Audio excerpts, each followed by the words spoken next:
बहुत छोटी है। हम इमॉर्टल्स जैसे इस लाइफ को एंजॉय नहीं कर सकते। हम मॉर्टल के आगे कुछ भी नहीं। तो हनली, मेरे लिए तुम्हें दुनिया देखो, इस खूबसूरत दुनिया के मजे उठाओ। और अब कहानी फिर से प्रेजेंट टाइम में आ जाती है। हनली बता रहा था कि डॉक्टर मो मेरी बॉडी पर कब्जा करना चाहता था, लेकिन मेरी कल्टीवेशन हायर थी, जिस वजह से डॉक्टर मो अपने मंसूबों में फेल हो गया। मगर मैं ये बात मानता हूँ कि उसी ने मुझे मॉर्टैलिटी की राह पर चलने के लिए मोटिवेट किया। अब कहानी फिर से पास्ट में चली जाती है। हनली ने डॉक्टर मो को माफ करके उसे एक प्रॉपर फ्यूनरल दे दिया, जिसके बाद वो डॉक्टर मो की स्टडी में रखी हुई सारी किताबें पढ़ना शुरू कर देता है। उसने कई सारी मेथड्स का उसे भी किया, मगर फिर भी वो एंटीडोट तैयार नहीं कर पा रहा था। हालांकि इसी दरमियान उसने कई सारे नए नए एलिक्सर इजाद किए, जिन्हें वो कभी न कभी उसे कर लेगा। डॉक्टर मो के मारने के बाद हनली 7 मिस्ट्रीज सेक्ट का डॉक्टर बन गया था। इसी दरमियान वुल्फ गैंग के अटैक्स भी काफी ज्यादा बढ़ गए थे। तो हनली घायलों की मदद करते हुए एक बात रियलाइज करता है कि मॉर्टल्स की लाइफ की कोई गारंटी नहीं। और अब हमें जीएन सिटी में मौजूद मो मैंशन दिखाया जाता है, जहां पर 2 सर्वेंट्स डॉक्टर मो की बेटी को तोहफे लाके दे देते हैं। दरअसल ये तोहफे उसकी सगाई के थे। इस लड़की का नाम मो युयाओ था। अब सर्वेंट्स के वहां से जाने के बाद वो बहुत रो रही थी। वो अपने फादर से कह रही थी कि पापा आप कहाँ हो? आपने मेरी शादी एक अनजान शख्स के साथ तय कर दी। उस बंदे को तो मैं जानती भी नहीं। आपने मेरे साथ ऐसा नहीं करना चाहिए था। इधर हनली डिवाइन पाम वैली में ही प्रैक्टिस कर रहा था। अब ऐसे ही कई दिन बीत जाते हैं। हनली को कई सारे नए टेक्निक्स की नॉलेज मिल गई थी और वो अब फॉरएवर स्प्रिंग स्किल की 8वीं लेवल पर पहुंच चुका था, जिसे इंपीरियल फ्लाइंग टेक्निक भी कहा जाता है। साथ ही उसने ऑब्जेक्ट कंट्रोलिंग टेक्निक को भी मास्टर कर लिया। इसी के साथ फायरबॉल टेक्निक भी थी, जिसका वो सही से उसे करना सीख गया था। हनली जितना कल्टीवेशन में आगे गया, उतना ही उसे समझ आया कि मॉर्टल लोग मॉर्टल्स को किसी कीड़े से कम नहीं समझते। और फिर एक दिन उसे पता चलता है कि वुल्फ गैंग ने 7 मिस्ट्रीज सेक्ट पर हमला कर दिया। तो वो भी अपने दोस्त ली फाई के लिए तलवार उठा लेता है। रास्ते में उसे एक घायल बंदा मिल गया था। वो बताता है कि ली फे और उसके साथी पहाड़ पर पहरा दे रहे थे, मगर तभी वुल्फ गैंग ने उन पर हमला कर दिया। हनली ये सुनकर तुरंत ही अपने दोस्त की मदद करने पहुंच जाता है, मगर ली फे उस पीक पर मौजूद नहीं था। हालांकि वहां पर वुल्फ गैंग के कुछ मेंबर्स थे, जिनसे हनली अकेला ही निपट रहा था। लेकिन वुल्फ गैंग के वॉरियर्स कम होने का नाम नहीं ले रहे थे। तो हनली भी अपनी बेहतरीन तलवारबाजी से उन्हें खत्म करना शुरू कर देता है। वहीं दूसरी तरफ हमें सनसेट पीक का सीन दिखाया जाता है, जहां पर पूरी तबाही मची हुई थी। एल्डर में अपने डिसाइपल्स के साथ मिलकर वुल्फ गैंग का मुकाबला कर रहे थे, और इस बार तो वुल्फ गैंग का लीडर भी जंग में उतर गलियो। एल्डर में देखते हैं कि वुल्फ गैंग के लोग तादाद में बहुत ज्यादा हैं, और इनके तो कई सारे डिसाइपल्स भी मर चुके थे। तो ये लोग वहां से भागना शुरू कर देते हैं। लेकिन तियान लैंग में तो ठान लिया था कि आज की रात 7 मिस्ट्रीज सेक्ट की आखिरी रात होगी। इधर सेक्ट के हेड भी तबाही देख रहे थे। तियान लैंग, इस बार तो तूने हद पार कर दी। इधर ली फे एक अलग ही पीक पर था, जहां पर वुल्फ गैंग के लोग उसे चारों तरफ से घेर लेते हैं, और अब इनमें हमें खतरनाक फाइट देखने को मिलती है। ली फाई ने अपनी तलवारबाजी के दम पर उन सभी को मौत के घाट उतार दिया था, मगर तभी वहां पर और लोग पहुंच जाते हैं। ली फे अकेला ही उनसे फाइट कर रहा था, और इसी दरमियान एक बंदे ने उसे घायल कर दिया, जिसके बाद उसे लात मार के बाहर दूर फेंक देता है। इसी चक्कर में ली फे पहाड़ से नीचे गिरने वाला था, मगर उसने समय रहते छोटी को पकड़ लिया। अब वो लोग उसे खत्म करने ही वाले थे कि तभी उन पर पीछे से अटैक हो जाता है। उन सभी को एक ही सेकंड के अंदर खत्म कर दिया था, और ये काम करने वाला कोई और नहीं बल्कि हमारा हीरो हनली था। अब वो अपने दोस्त को ऊपर खींचकर उसका घाव चेक करता है, मगर ली फे दोबारा से फाइट करने जा रहा था। तो हनली उसे रोकने लगता है, क्योंकि ली फे बुरी तरह से घायल था। तो ली फे उसे बताता है कि हमारे सभी लोगों की जान खतरे में है, तो मैं उन्हें मारने के लिए नहीं छोड़ सकता। इसलिए अब हनली भी उसके साथ निकल पड़ता है। वहीं दूसरी तरफ वुल्फ गैंग ने सेक्ट में तबाही मचा के रखी थी। उन्होंने न जाने कितने ही डिसाइपल्स को खत्म कर दिया और तभी वहां की जमीन शेक होने लगती है। थोड़ी ही देर में सब कुछ शांत हो गया था। अब तियान लैंग एल्डर वांग से कह रहा था कि मेरे दोस्त, हमें मिलकर तो जमाना हो गया, मुझे तुम्हारी बहुत याद आई थी, इसलिए मैं यहाँ चला आया। चलो अब हमारी सालों पुरानी दुश्मनी को आज खत्म कर देते हैं। जिस पर वैंग कह रहे थे कि ठीक है, चलो आज इसका फैसला किया जाए। तो तियान लैंग उनसे कहता है कि अगर तुम लोग सरेंडर कर दो तो शायद बहुत से लोगों की जान बच जाएगी। तो एल्डर वांग उसे बताते हैं कि तुम जहां पर खड़े हो ये सनसेट पीक है, एक ज्वालामुखी पर बनाया गया है। हमारे सेक्ट के 7th लीडर ली के पास डिवाइन पावर्स थीं, जिसकी मदद से उन्होंने इस माउंटेन के नीचे एक ट्रिगर बनाया। अगर उस ट्रिगर को हल्का भी पुश किया जाए तो ये पूरा बेस डिस्ट्रॉय हो जाएगा। इससे यहाँ पर एक बहुत ही बड़ा भूकंप आएगा और हम सभी यहीं पर धर जाएंगे। मगर तियान लैंग को उनकी बातों पर यकीन नहीं हो रहा था, तो वांग उसे यकीन दिलाने के लिए ट्रिगर को थोड़ा सा पुश करवाते हैं, जिससे वो जमीन दोबारा से शेक हो रही थी। तो अब तियान लैंग को यकीन हो जाता है। वो कह रहा था, वैंग, अब तो हम सभी एक ही नाव में सवार हैं, हम में से कोई भी हार मानने के लिए तैयार नहीं।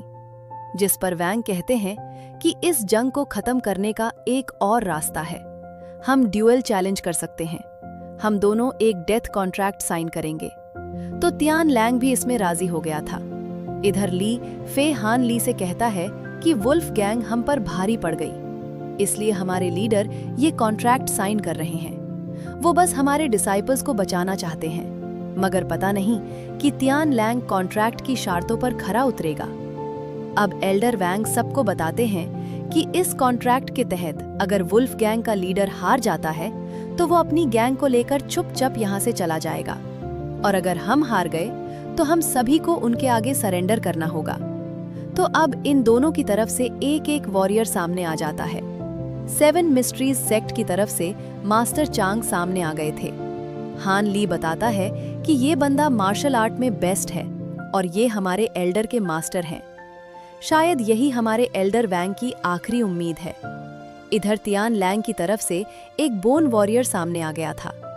हान ली को इस बंदे में कुछ न कुछ गड़बड़ नजर आ रही थी और अब मास्टर चांग अपनी स्वॉर्ड से उन पर हमला करना शुरू कर देते हैं, मगर वो बोन वॉरियर उनके हर एक अटैक को डोड़ करके उनकी स्वॉर्ड पर खड़ा हो गया था। ये देखकर तो मास्टर चांग थोड़े से हैरान थे। अब वो तुरंत ही उस पर स्लैश अटैक कर देते हैं, मगर उस बोन वॉरियर ने तुरंत ही एक गोल्डन बेल शील्ड बना ली जो यूज प्रोटेक्ट कर रही थी। ये देखकर सब लोग समझ गए थे कि शायद ये बंदा इमॉर्टल होगा। इधर मास्टर चांग उसकी बेल पर लगातार अटैक कर रहे थे। वहीं हान ली उस बंदे की कल्चरेशन लेवल को जान चुका था। वो बोन वॉरियर महज 3rd लेवल पर था, यानी कि हान ली से भी कम स्टेज पर था। इधर उस बोन वॉरियर ने एल्डर चांग को बहुत दूर फेंक दिया, जिसके बाद वो फ्लाइंग स्वॉर्ड से उस पर अटैक करने की कोशिश करता है, मगर मास्टर चांग ने कूद लगा के उसके अटैक से बचते जा रहे थे, लेकिन वो स्वॉर्ड तो उनके पीछे ही पड़ गई थी।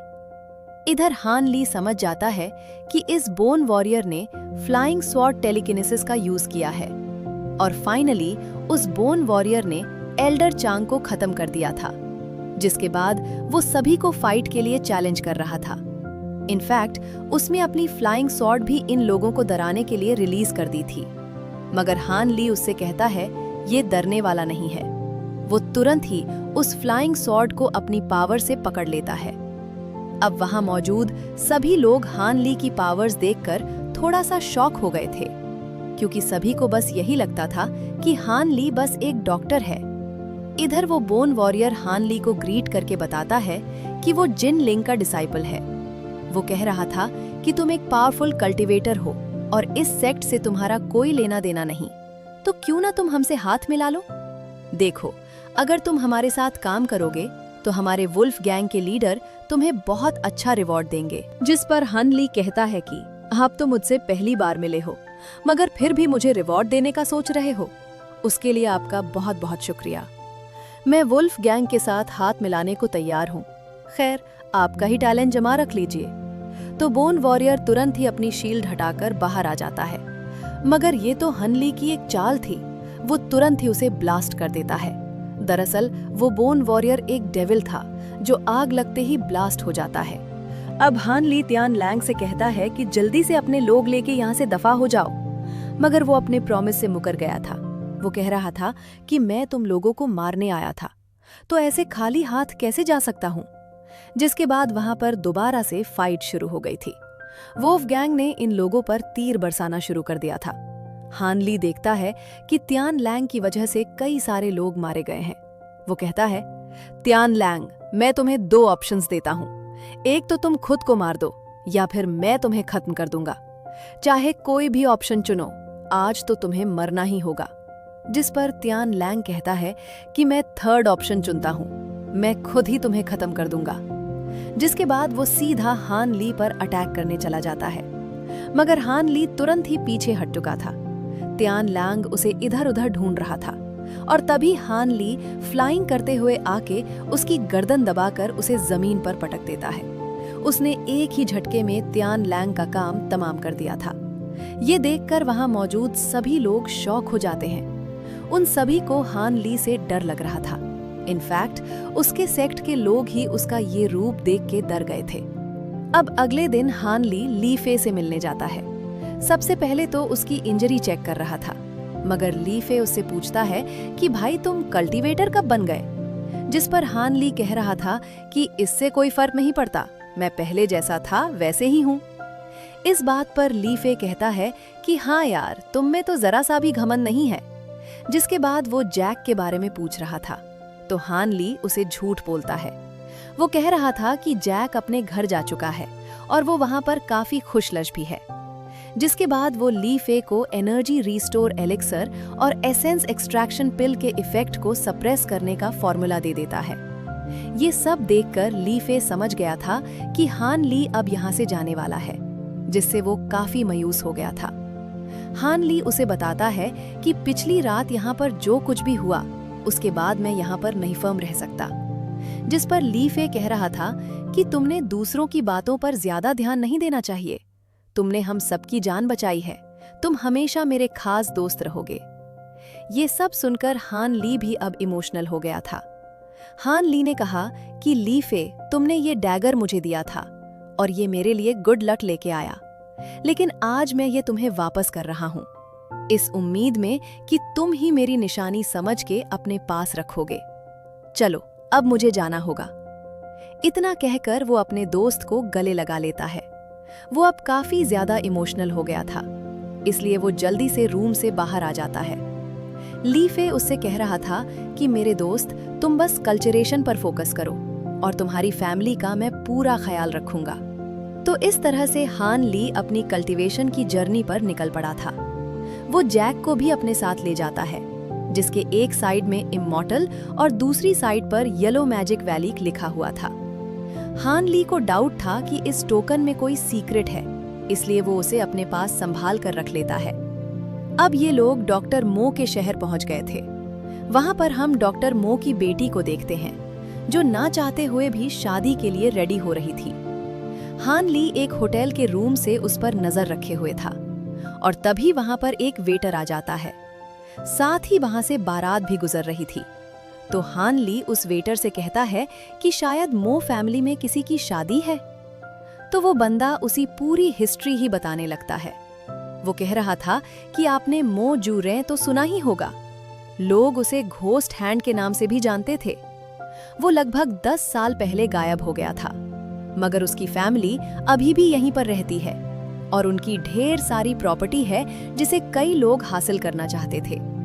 और आज उन्हीं में से एक बंदा वो प्रॉपर्टी अपनी बनाएगा। दरअसल इससे शिएजू नाम की बड़ी गैंग सपोर्ट करती है और उसी का फायदा उठा के वो मो जू रैन की प्रॉपर्टी हासिल करना चाहता है। ये मो युयाओ बहुत खूबसूरत है। सिटी के सारे जवान लड़के उस पर मरते हैं, मगर ये बंदा शिए जुआन मिंग है। इसने क्लेम किया था कि वो मो जू रैन का सबसे लास्ट डिसिप्लिन है। उसके पास मो जू रैन की लिखी हुई विल थी। उसमें डॉक्टर मो ने लिखा था कि जो भी मेरा लास्ट डिसिप्लिन होगा उसी के साथ मो युयाओ की शादी होगी और साथ ही उसी बंदे को उनकी सारी प्रॉपर्टी भी मिल जाएगी। और सच बताओ तो मुझे इस कामीने पर जरा भी भरोसा नहीं है, लेकिन इससे काफी स्ट्रॉन्ग सपोर्ट है, इसलिए मैं कुछ भी बोल नहीं सकता। हान ली समझ गया था कि दुल्हा तो बस मौके का फायदा उठा रहा है। वो डॉक्टर मो की बेटी और उनकी प्रॉपर्टी को हरना चाहता था। हान ली कह रहा था कि शायद ये बात डॉक्टर मो ने पहले ही प्रेडिक्ट की होगी और इसलिए उसने मुझे यहाँ आने के लिए कहा था। एक बात तो माननी पड़ेगी कि डॉक्टर मो को मुझे कैसे ऑर्डर देना है ये अच्छे से पता था। वो मरने के बावजूद भी मुझसे काम करवा रहे हैं। इधर वो सीए जुआ मिंग रात के टाइम मो युयाओ के कमरे में घुस जाता है। उस पर जबरदस्ती करने की कोशिश कर रहा था। तब मो युयाओ उससे कहती है कि तुम बस हमारी प्रॉपर्टी छीनना हो। तुमने मेरे माँ को तो उल्लू बना दिया, लेकिन मुझे नहीं बना सकते। जिस पर वो सीए जुआ मिंग कह रहा था कि तुमसे शादी करके मैं तुम्हें और तुम्हारी प्रॉपर्टी को सेफ रख सकता हूँ। मगर मो युयाओ उसके काबू में नहीं आ रही थी, इसलिए वो उस पर हाथ उठाता है। वो कह रहा था कि तुम और तुम्हारा ये मैंशन मेरा है, मुझे कोई रोक नहीं सकता। और तभी वहां पर हान ली आता है। वो कह रहा था किसी और का तो पता नहीं, हाँ, मगर मैं तुम्हें जरूर रोकूंगा। जिसके बाद हान ली जैक को उस पर हमला करने भेज देता है। जैक ने तो जाते ही उसे चौंकाना शुरू कर दिया था। हान ली उससे कहता है कि जाके तुम्हारी गैंग को बता दो कि मैं उस बंदे को जिंदा नहीं छोड़ूंगा जो मो फैमिली को परेशान करे। और रही बात आखिरी डिसिप्लिन की, तो उनका लास्ट डिसिप्लिन तुम नहीं बल्कि मैं हूं। ये सुनकर मो युयाओ थोड़ी सी शॉक हो गई थी। जिसके बाद हान ली को डॉक्टर मो की बीवी के सामने पेश किया जाता है। वो हान ली से कह रही थी कि अगर तुम मेरे हस्बैंड के लास्ट डिसाइपल हो तो इसका मॉडिफाइज मुझे तुम्हें सन जड़े देना पड़ेगा। उन्होंने मुझे इस बारे में पहले ही बताया था और शायद तुम हमें यहाँ पर प्रोटेक्ट करने आए हो। लेकिन तभी डॉक्टर मो की बीवी उसे केज में ट्रैप कर देती है। मो युयाओ उससे पूछती है कि माँ, आप ऐसा क्यों कर रही हो? इस बंदे ने मेरी इज्जत बचाई है।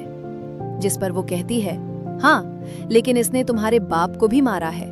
उस जड़े से ये डिमोनिक सिल्वर हैंड के पॉइजन को रिमूव करना चाहता है। जिसके बाद वो कहती है कि हान ली, तुमने मेरे हस्बैंड को मार दिया, तो बताओ मैं तुम्हारी मदद क्यों करूं?